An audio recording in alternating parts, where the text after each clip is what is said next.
Morning, guys. Good morning. Morning. Time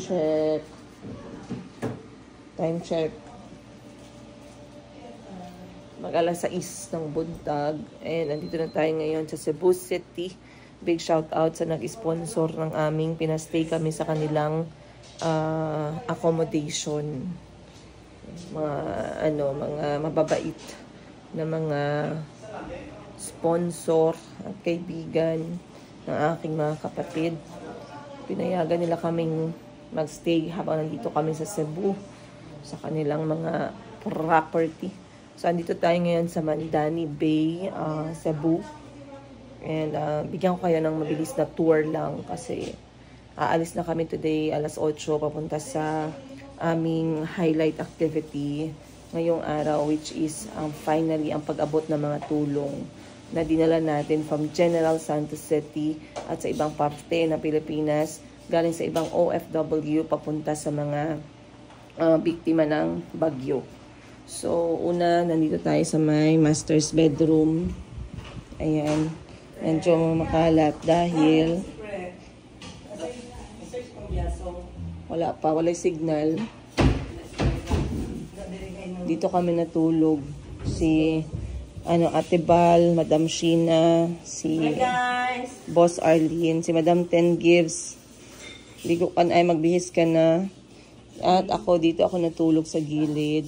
Very, guys, sarap ng tulog ko dahil ako'y pagod. F for pagod. Ma'am Sheena, nag-aayos ng kanyang tibak. Dito tayo. Dito ang kwarto ni Madam Ten Gives. Ayan, Boss Jerry. Ito ay shared toilet. Malapad tong kwarto na to. Ano siya? 2-bedroom unit sa Mandani Bay. Meron siyang 2 bathroom. Mga 80 square meters yung laki niya. So, mas malaki pala to sa bahay ko. Kasi yung bahay ko nasa 60 naka 60 SQM lang. Ito 80. Pero 2-bedroom unit lang, no, sa Mandani Bay. Then meron kaming washing machine dito. Kailangan kong maglaba kaya wala akong dalang damit. Ito naman ay simple quarter. Ayan. Simple room lang siya. Meron din silang vacuum. Dito meron kaming kusina, meron kaming mga kusinero at kusinera. Meron silang ref. Ayan. May itlog. Ano ba yan? Ano yan? Meron silang itlog, meron silang tubig. So, ito yung pinaka-entrance. Pagpasok, ganyan agad ang itsura. Si Ate Bal, si Jay. Alas 6 pa lang. May mga bisita kasi sila kagabi. Kaya ganyan. Ako natulog na ako ng alas 10. Then, andito yung sitting area. Napakasimple lang, parang hindi pa na-furnish ng may-ari. Ang ganda ng orasan niya, no? Pero, yung nahirapan ako mag-isip anong oras dahil wala yung numero. Masyado akong visual. Ito yung kanyang stand lamp of choice. IKEA ba to? IKEA ka ba? Hindi ko alam. So, what I like about this place is etong kanyang ceiling curtain. Gusto ko yung ceiling curtain na design. Ito na daw yung bago ngayon. So, tingnan natin ang view from the 6th floor. 20th floor pala. Ayan. So, ito na po ang itsura ng Cebu ngayon. This is 2 weeks after nung bagyo. Sunod-sunod na lindol at saka bagyo. Basically, ito ay parang 1, 2, 3 tower ang Mandani Bay. But I can see dito sa harapan, may binibuild din na medyo, hindi pa siya tapos. Pero I saw, etong kanyang mga bintana ay basag-basag. So, hindi ko lang alam kung nabasag yan siya dati pa or nabasag dahil sa lindol. Then, dyan sa baba ay mga container housing. Hindi ko alam kung yan ay para sa mga manggagawa ng building or pinaparentahan. Kasi ang alam ko, yung mga murang pabahay na pinaparenta or accommodation ay gawa sa container van. So, puros yan siya container van, guys. I-zoom in natin.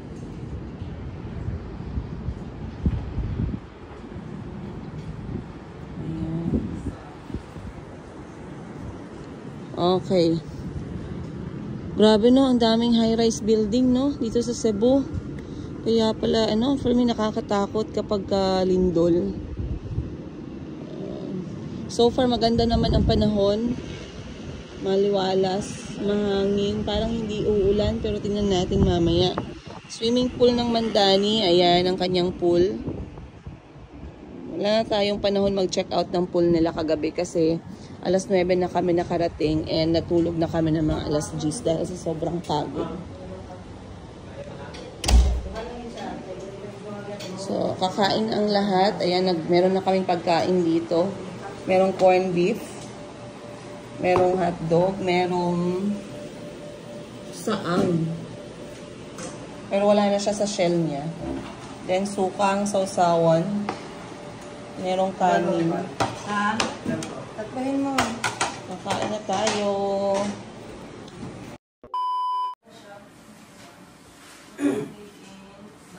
Okay guys. So, preparing na tayo para umalis. And, ayusin ko lang kung aking bag. Ay, hindi yun. So, normally guys, ang bigat talaga ng bag ko. Pero, tinry ko na kung ano lang yung kailangan ko, yun lang talaga yung dalhin ko. So, dito meron akong dalawang AirPods. Ito guys, lahat bigay sa akin. Ito, galing pa to sa tatay ng mga anak ko. Hindi ko siya ma-let go, kaya gamit na gamit ko siya guys. Ayan. Ito yung AirPods na Pro. Ibigay niya na eh. Alangan, bawiin niya pa, di ba? Oh, huwag naman tayo maging emosyonal sa mga bagay na ginagamit natin, no? Hiwalay kung hiwalay. Huwag lang isama yung AirPods Pro. Ayan. Sobrang gamit na gamit ko to kasi kapag ka maingay, guys, compared dito sa bagong binigay sa akin ni Madam 10 Gibbs, mas maganda tong AirPods Pro kasi talagang ano siya, talagang tawag niyan, ayoko nag-bend. Talagang meron siyang noise cancellation. Eto, hindi ko alam, meron daw tong noise cancellation ng AirPods Pro, pero hindi ko siya makuha yung kiliti niya. So eto sa akin mga ano na to, mag-5 taon na siguro to sa akin. Eto nabili ko pa sa Uganda. Ayan, hanggang ngayon nandito pa. And you guys know, talagang green yung pinaka nag-connect sa akin na kulay. Ito naman sa Shopee ko nabili. Mga 2 years na din siguro yan sa akin. Gumagana pa naman siya. Hindi ko lang alam baka hindi kailangan ko siyang i-overnight i-charge. Pero pagdating sa noise cancellation, mas gusto ko to. Tsaka meron siyang parang, ayan o, yung parang soft part. Hindi masakit sa tenga. Then, ito naman, bigay sa akin ni Madam 10 Gibbs, yung pinilahan ko yung kanyang request na benta na iPhone 17. Binigay niya sa akin yung opening, yung launching na regalo, which is AirPods 4. So, nabili ko sa Shopee itong kanyang protector. Napaka-cute. Gustong-gusto ng mga anak ko. So, kapag wala akong anything para sa kanila, meron siyang real-life Legos. So, ay, walang laman. Saan yung laman nito? Ayan, dito pala. Sorry. Gamit ko kasi siya kagabi. Kinabahan ako. Kala ko naiwan dun sa barko. Ayan. Ang cute guys na. And also, it matches my, my mood. Happy mood. And, of course, sunblock natin. Ito ang sunblock na gamit ko. Sunblock stick. This is from Diopros. Nag-sale kasi sila guys, buy one take one. Kaya naka-afford tayo Diopros. Microphone, importante. Power bank, meron akong dalawa. May nagtanong sa akin, Madam, anong power bank yung gamit mo? Meron ako dalawa. Galing lahat to sa binibenta namin. So, ito is ang 30,000 ma. Ito yung nakakasakay ng eroplano. Nakaka-charge ng mga 2 days sa lahat ng gamit ko. And ito naman is 40,000 ma. Para siyang hollow block.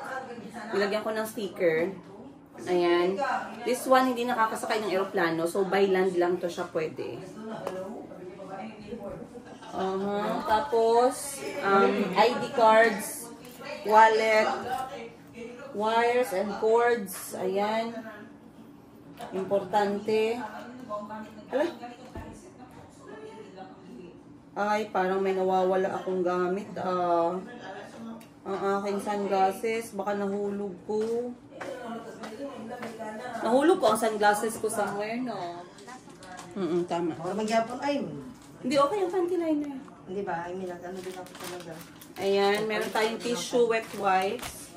Meron akong dalang shampoo, sabon. Meron pa akong mga coins dito. Piso-piso. Then, toothbrush. Yun lang, tsaka cellphone. Okay guys, pinisan ko lang to. And then, magbibihis na din ako para sa aming lakad ngayong umaga. Ito, iniram ko kagabi sa kaibigan namin, kating ko oil, kasi medyo sumakit yung tiyan ko siguro dahil dun sa barko, napakalakas ng aircon. Biglang nalamigan yung tiyan ko guys, kaya medyo masakit ng konti lang naman. So, nakatulong pa din ako. Ayan. Aray ko. Okay, maliligo na ako guys ha. See ya! Alright guys, time check, alas 7 na. Nakalis na tayo ng nakaalis na tayo ng accommodation natin. So, we are going to drive around 40 minutes para sa location na napili nating bigyan. Narinig namin, hindi daw sila naabot ng mga tulong, no? Hindi daw sila naabot ng mga relief goods na so far nadala dito sa Cebu. So, we are going to try and reach them. Looking at it dito mismo sa Cebu City, andito kami sa may Mandaue area, 'di ba? Mandaue ata 'to na location eh. So far okay naman guys, clear, normal naman yung mga daanan nila. Wala naman ako nakikitang bahid ng nabahaan dito na side. Once again, nandito tayo sa may Cebu City talaga. So dun sa area na pupuntahan natin, malapit sa dagat. At I believe malapit siya doon sa may sapa kung saan nag-overflow yung tubig dahil nga masyadong mataas yung tubig dahil sa lakas ng bagyo. At ito din yung sinasabi nila na talagang iniiyak ng mga tao, which is yung flood control project nga. So titingnan natin ngayon on the ground guys kung ano ba talaga ang itsura at gaano ba talaga kababa. Mas matangkad pa ba ako? Tingnan natin, no? So dito meron din naman dito meron ding bridge.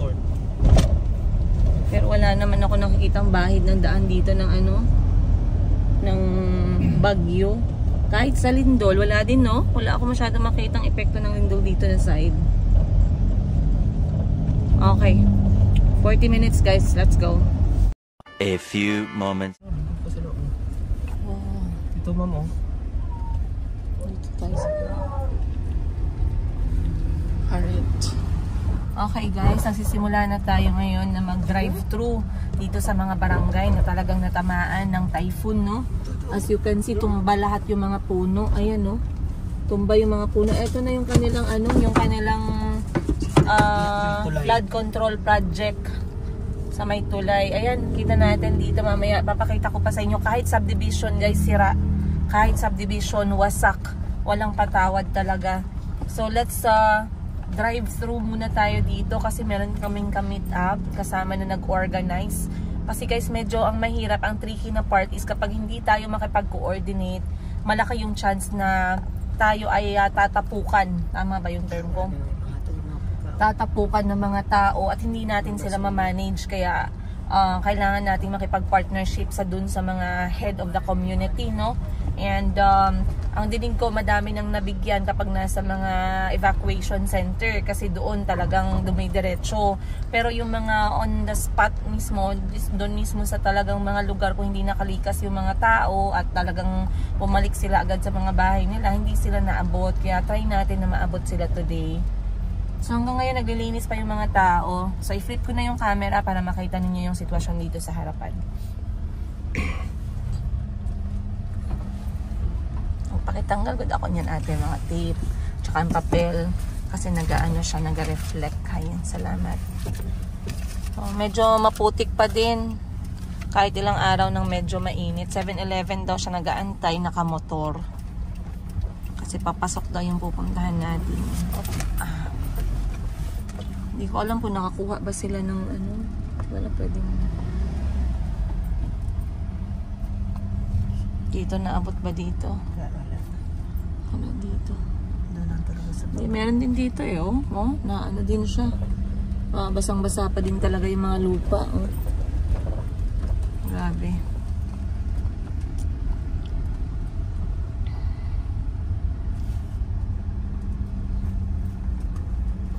Yung hindi mo aakalain na hindi mo aakalain na nadaanan lang sila recently dito ng calamity at ng pagsubok ng kalikasan dahil yung mga tao back to normal na, trabaho, paglilinis, paghahanap buhay, pagbibenta. So imagine, that's just 2 weeks ago you guys, pero syempre hindi naman yun rason para huminto. So tingnan pa natin.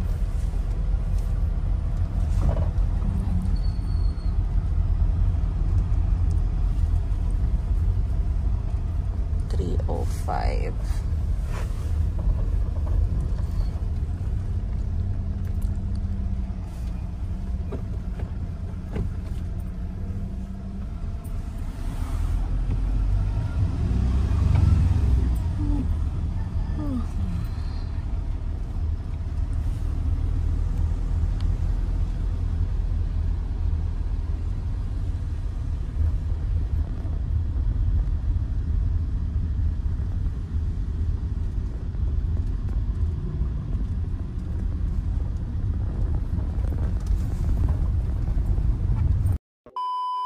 Oh my gosh.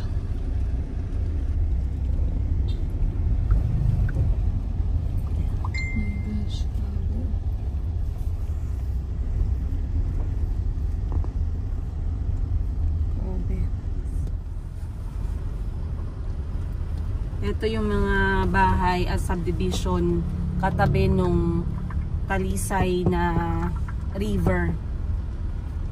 Yung merong area ng flood control project. Kita nyo.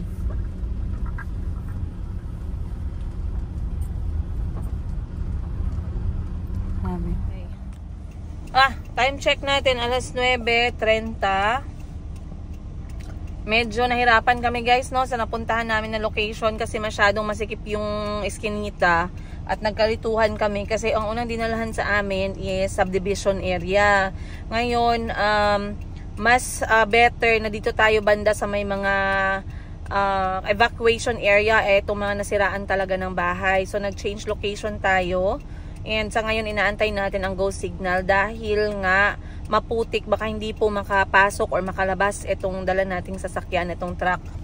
So ganyan po ang itsura ng aming sinakyan from Jensen to Cebu ng 14 hours. Basically, mas ano siya, mas komportable kung isa lang. Pero sabi ko kay Madam Ten Gibbs, baka pwedeng dalawa kung may gustong sumabay.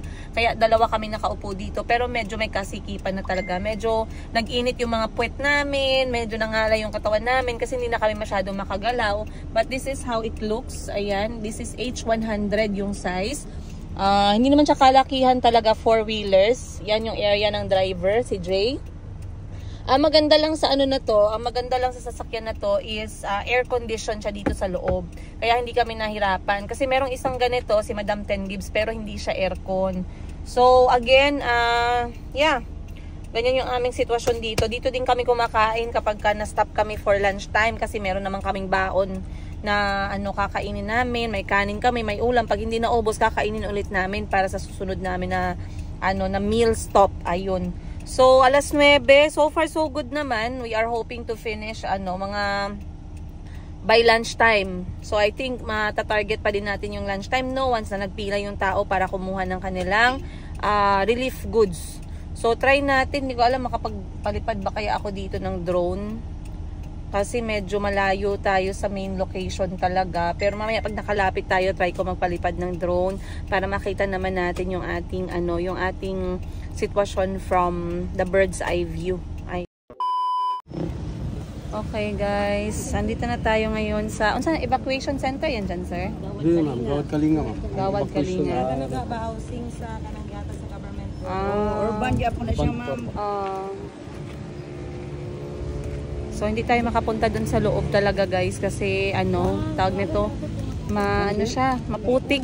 So titingnan natin mamaya kung pwede tayo magpunta na lang tayo by on foot lang. Hindi natin mapasok yung kotse. Pero try natin kung pwede ba pumunta dito yung mga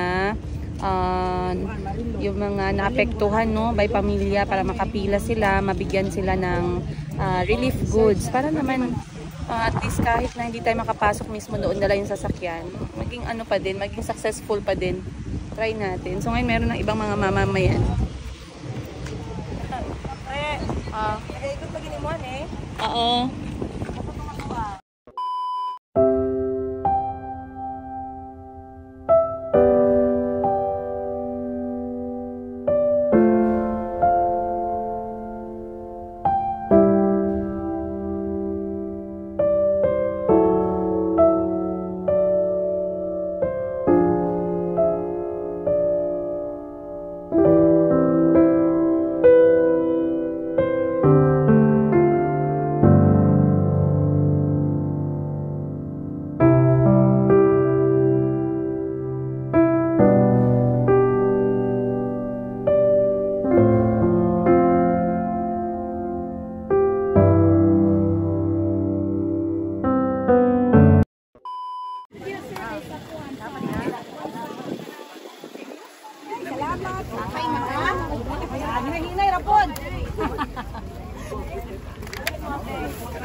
Kanina.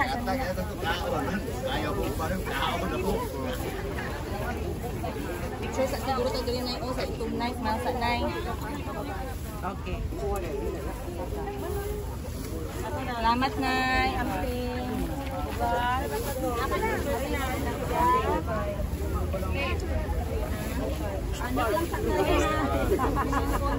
Dati na itong bata kay natin bata Ara lang sa salamat. Bugasan ni na ukhang. Asa nga na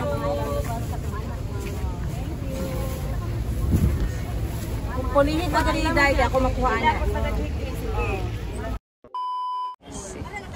Ako lang dahil be. Alright. So nagsisimula na guys sa pagbigay ng tulong. Ayan. Ang iba, nauna na ba yata? Meron kaming dala mga school bag pero hindi kasi madami yung dala namin. So kung sino yung nakapunta sa pila ngayon, since hindi tayo makapasok dun mismo sa location, yun yung ating i-priority. Tsaka mga buntis, mga senior. Ayan may Kuya, smile ka kuya, be. Sa'yo yan? Wow. Tingnan ang bag, be. Pakita mo ang bag, kuya. Wow. Gwapo ni kuya. Oy, very good. Sila nanay. Nice na yun, nice. Salamat, guys. Wala problema. Ikaw gang naanak ka, gang? Thank you, Passion and Charms. Okay. Ayan si ate. Ate, ito yung bag. Papuha sa imong bag, oh. Gamay ng among bag ba? Salamat po. Salamat, ma. Okay, doon sa mo smile mo, duwa. 1, 2, 3. Salamat. So yung iba guys, pagkatapos nila makakuha, okay naman kasi maano naman ma-organize. Ayan lahat sila nagasunod naman. Hindi tayo kasi ang iba minsan lagsaan, mahirapan tayo magbigay ng maayos. Pero at least ngayon talagang organized. PWD. So kanino yan, ma'am? Sa iyo? Psychosocial type of disability. Saglit lang, ma'am, ha? Hindi ka pa nakapila? Wala, adik. Naka dito. Sige, dali lang. Ako na lang maglapit. So yung may mga ID na senior, mga buntis, PWD, yan ang unahin natin, guys, no? Kaya hindi sila masyado makatagal talaga sa pila. Wait lang. So talagang kailangan, guys, ng kumot, no? Sa mga gusto magpadala ulit.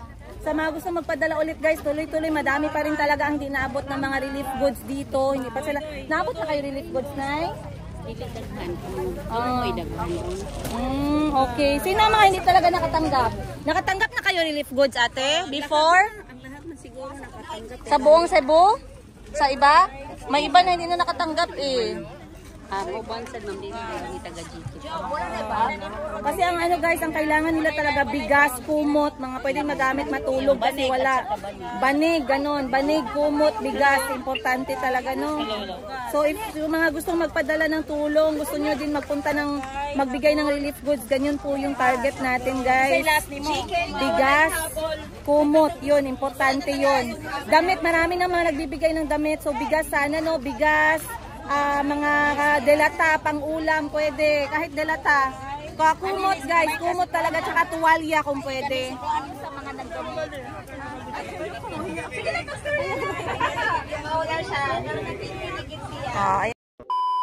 Salamat kay ma'am. Salamat kayo. Dako na kayo ng tabang na mo. Salamat. Salamat ma'am. Oh si sir, oh grabe guys. Oh, ang motor ni sir, oh. Kasi ilang araw na kayo nagalinis, sir. 2 weeks na, ma'am. 2 weeks na hindi pa rin tapos. Wala pa, ma'am. Dagan pa kay lapok. Grabe. Grabe, no? Opo, salamat po. Naabot din kayo second floor na? Eh? Lapaw pa? Salamat! Salamat! Salamat! Tanang gamit horot. Oh, salamat, sir! Salamat, eh. Opo, walang anuman po. Oh, kuha na sila ng bigas nila. Tapos ang paa ni kuya, oh. Grabe, oh. Kaya hindi kami papasukin doon kaya baka hindi daw kami makalabas yung truck. Ayan na guys, uwi na sila. Salamat! Salamat! Opo! Okay, ano na tayo guys? Ikatatlong location na tayo ngayon. Yan ang ating stag. So ngayon, sabon na, sabon, delata, damit. Sabon, delata, tsaka mga damit. Yung ating ibibigay ngayon. Yan natin kung mabigyan ba natin lahat. Wag na dito, te, dyan na lang. Dasok na lang, dara. Plastic lang. Maot ng gudon niya. Malungkad na dito sa hangin. Kaya butangan diri sa likod. Ikaw tapok tangan. Okay, dyan ay sinuna.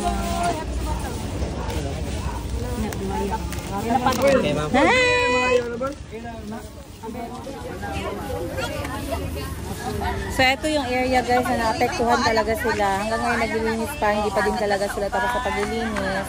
Yung iba, damit ang kailangan nila. Yung iba naman sabon kasi kailangan nila maglaba. Yung iba naman pagkain talaga. Dari ka sabon ka.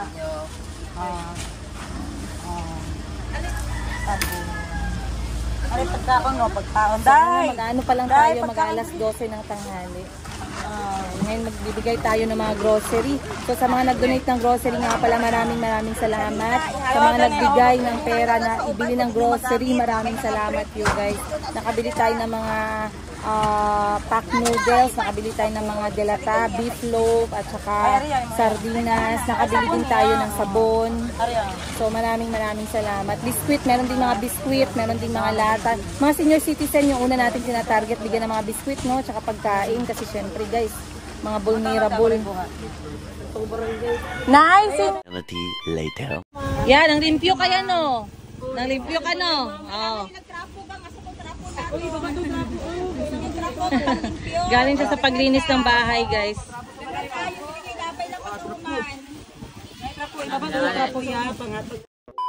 Ay, ano ba yan? Wala na po na pindot. Wala na mo na pindot, day. Ayan, ako na lang. Wala na pindot. Okay, so bababa tayo ngayon dun sa area talaga guys na naapektuhan talaga ng flood control project. Titingnan natin anong itsura ba talaga nung from the ground. Kasi ito talaga yung reason eh, sinasabi na rason ng mga tao. Tara! Are pa butas sa nidaan niya po So magsuot tayo ng botas kasi ano guys, maputik. Butas Ay lang sila nagani ko tong law ping alap. So sa mga gusto pa guys, gusto pa na magpadala ng tulong, no? Dito kayo banda, anong lugar to dito kuya? Isla Verde. Isla Verde guys, ang i-target naman ninyo, Isla Verde diretso. Diretso ba? Diretso na kasi pag hindi kayo makapasok guys, hindi. Oh, wag sa highway kaya hindi nila makuha. Isla Verde, Talisay, Cebu. Diretso kayo dito sa loob. Ha? Sa loob ng Corazon Village. Isla Verde, ma'am, sa likod. Sa likod, dito. Dito, Isla Verde, ay, Corazon. Corazon. Isla Verde pa din. Corazon Village. Puntahan natin para makita ninyo kasi dito talaga yung apektado talaga ng ano, ng malapit sa sapa. Na nag-overflow yung tubig. So tingnan natin kasi 2 weeks na eh. Mataas masyado. Pumapaw. Nakita yung mga video niya. Sige, puntahan natin doon mamaya. Dami kaming bahay dyan. Doon, lubog sa tubig. Ngayon, lubog sa puti. Una lubog sa tubig. Ngayon naman lubog sa puti. Pero dito yung nabahaan, kuya. Doon ang nabahaan. Okay, sige, tara.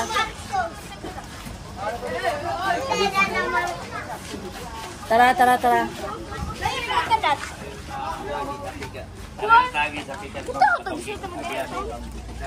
Okay, sige. So, si Kuya guys, mag-guide sa atin. Sa mismong dinaanan din nila Maring Jessica Soho. Nakikimari tayo kay Maring Jessica Soho. So, nakapunta na dito si Maring Jessica Soho, tsaka si Presidente, no? BBM. Sino ba yan? Si Susan? Susan. Susan na tayo. Dito yan. Tingnan natin guys ngayon. Ito talaga yung mga pinaka nakakaiyak na storya kasi dito talaga madami dito ang nadala. Marami talaga dito ang naapektuhan kasi direct sila sa gilid mismo na ang sapa.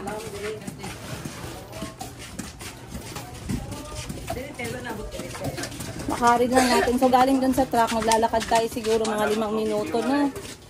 Tutok yung init guys, pero yung putik talaga sa sobrang kapal, hindi pa siya natutuyo. Oh, ganitong oras din. Ganitong oras din pala si Jessica Soho pumunta.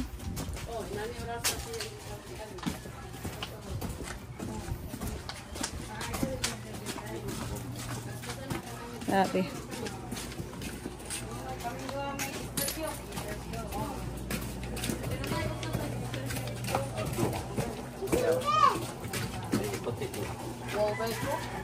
Ang tawa, kung naggilak. Gilak, oy.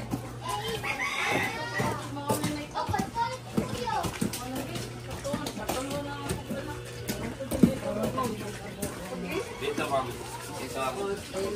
Hanggang doon. So, yung ano na.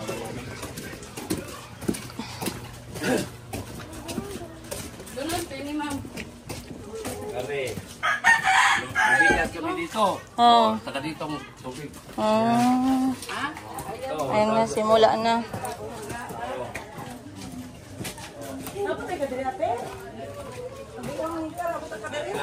Bahay. Wala ka magbalay nila. Dito, ma'am.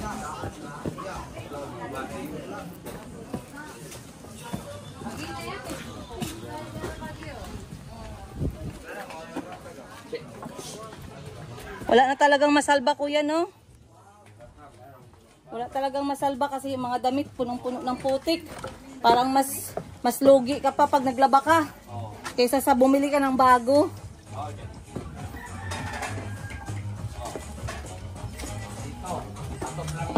Ito nga ito. Maayong hapon kuya. Udto na ba? Pasok tayo dito sa maliit na eskinita. Dito namin nadati. Dito talaga.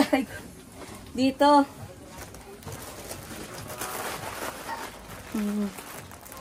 Grabe, no? Ito naming, laba. Saan sila? Andyan na. A few. Yan lang yung ano ng tubig dapat. Ang taas niya. Pero dun dahil sa bagyo, umapaw pa siya, guys. Hanggang dyan. Grabe. Hindi naman siya nabasag or anything. Pero sadyang napakalakas ng ng pag-overflow. Talagang sira, Sira talaga mga bahay. Interview ko yan, Sira mga bahay, sira ang mga sira ang mga gamit nila kahit saan napunta. Wala nang mas-save kahit damit. Wala talaga kahit gamit sa bahay, kahit ano, wala. Sira lahat. Ayan, oh. Yung bahay ni Kuya, oh. Si Kuya dito yung talagang isa sa natanggalan ng bahay. Asan bahay mo yan? May ano, coconut? Merong niyog. Grabe, no?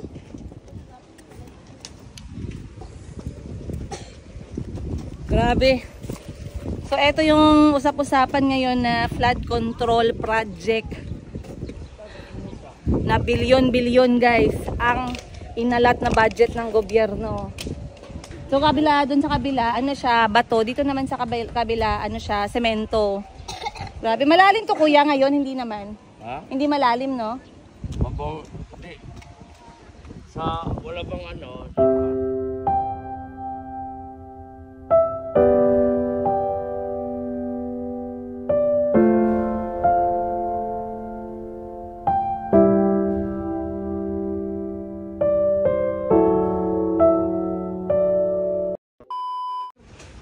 Okay guys, so andito tayo ngayon yung sa pinag-uusapan nila na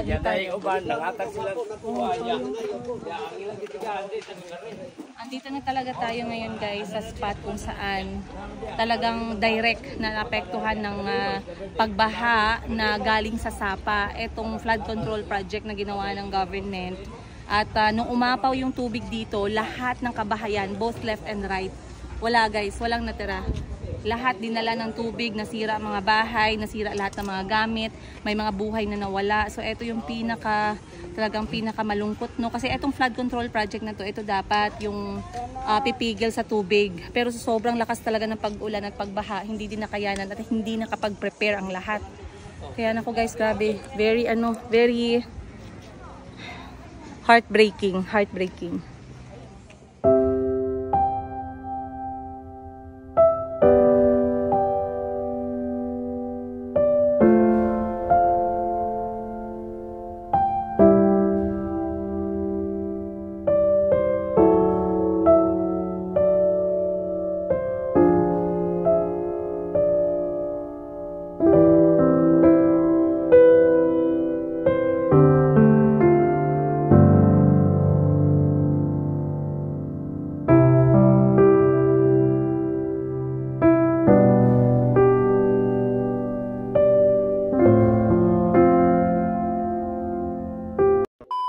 Asa sila ya? Evacuation. Nasa may evacuation. Oo. Imuot pa. Yeah. Oo. May tubig. Ang iba na may bahay na ibang bahay, pwede maglipat. Kasi daw itong nakikaliwat. Oo, may mga relatives. Pero pag wala, yung bahay mo nasira, doon ka muna sa mga libre na evacuation. Ang problema din, sobrang dami. Yeah. Sobrang Tapos pag pinaalis doon, paano? Oh, bahala. Oh, di ba? Kasi panandalian lang pala yung evacuation eh. Survival gidang langoy no, nya kami dini kabalo maglangoy. Ada sa pabida. Kami nagbantay to, ma'am. Tubig.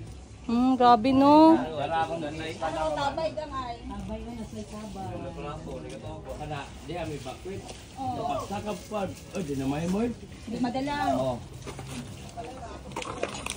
Oy, Kabalay ba ibakuha ka na mo. andiyan ka na mabalik ya. Narbaho na mabalik. Wala pa. Oh, ang ato ba? Ay, sorry mo. Okay. Nasa na banig. Hello te. Bagong ano ito. Hala oy. Bagong himo.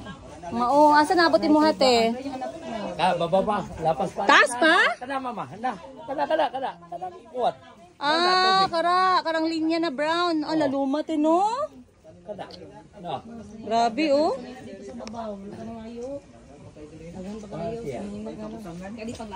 Abot talaga second floor. Imagine kung first floor lang yung naabot ng bahay, mamatay na ako niyan guys. Malunod na ako. How much more pag second floor? Grabe oh, hanggang dun sa taas talaga. O si ate naglalaba pa ng mga damit. Masalba pa yung damit na marumi na. No, kay mas mura pa magbili no. Kaysa maglaba nun no, kay grabing putik. Basa. Lahat gamit sira. Sira. Ayan oh. Sira oh, mga washing machine sira oh, mga radyo sira oh. Punong-puno ng putik oh. Oo, ilang balay. Asa? Di balhin. Ilang balay ba na? Ilang balay. Atop ninyo to? Ato ilang atop ninyo? Aray. Ilang, anak. Oo. Nabalhin.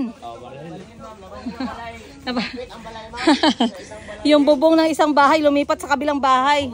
Nadala ng tubig. Oo, lipat bahay.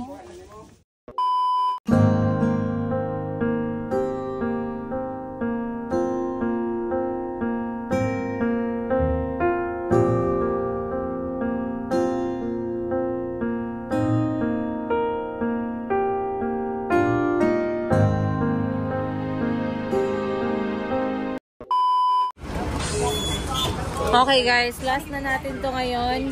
Andito tayo sa evacuation center. Medyo nagluluha yung mata ko kasi sobrang init din. Medyo ano kasi may problema yung mata natin lately. Hindi ko pa napacheck up. But ito na yung last drop natin. Preshen! Akong kamera na kay Toto. Yan natin. May natitira pa tayo mga damit at konting groceries, no? So yung iba kasi hindi talaga makapasok yung sasakyan natin guys. Mahirapan tayo.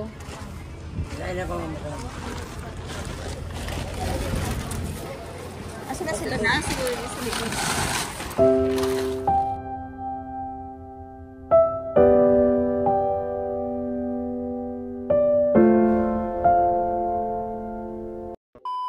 Guys, tapos na tayo sa ikatatlo natin na pamimigay ng relief goods. Grabe,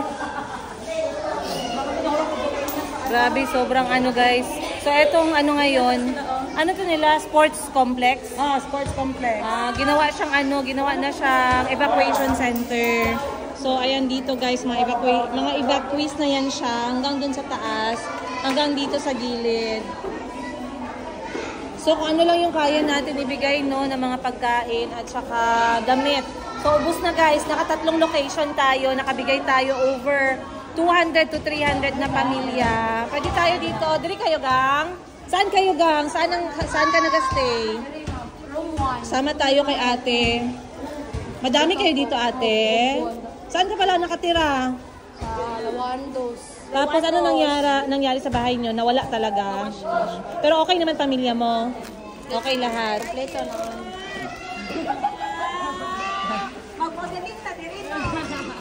So dito kayo lahat, kanya-kanya na lang kayo ng space.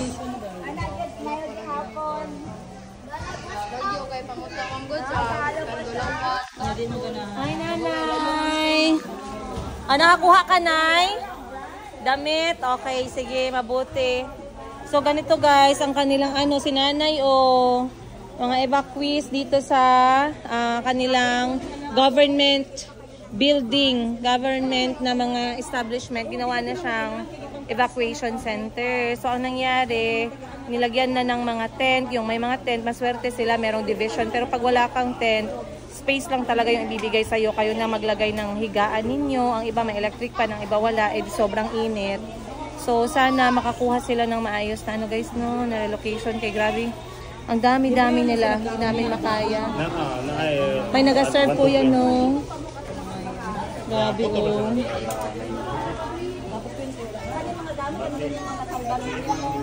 So kung ano lang yung makita nyo na bit-bit nila guys, yan lang. Kung walang magbigay. Pero meron naman daw nagadala ng pagkain.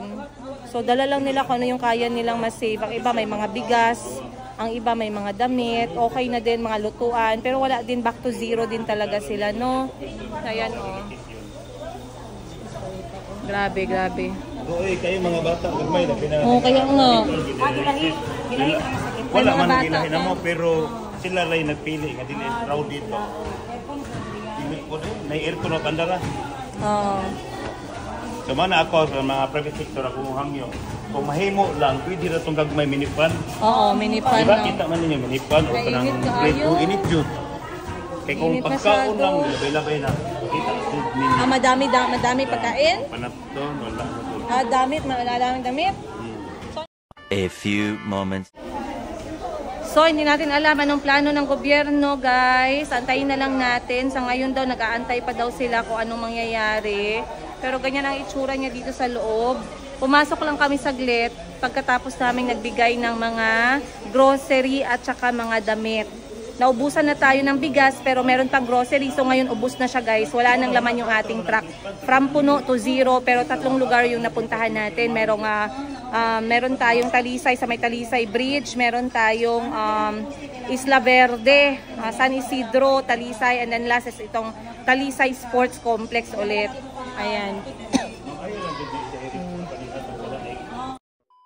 Okay guys, so tapos na tayo. Ayan na, ito na yung evacuation center, Talisay Sports Academy, punong-puno sa baba hanggang sa taas. Wala talaga guys, walang bahay, walang gamit. Marami ng damit. Pero hinihiling nila na sobrang init talaga. May mga bata, may mga buntis, may senior citizen. Kahit maliliit na electric fan guys, no? So sobrang init pa. So ang gagawin natin is, mamaya papakita ko sa inyo.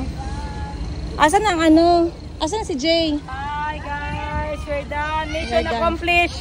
Mission accomplished. Time check. Time check alas 1:31 ng hapon. Ayan. So team Jensen and sa lahat ng mga accomplished at sa mga katulong namin na maging posible to, maraming salamat guys. Sobrang init, halos hindi makakita yung aking mga mata. Okay.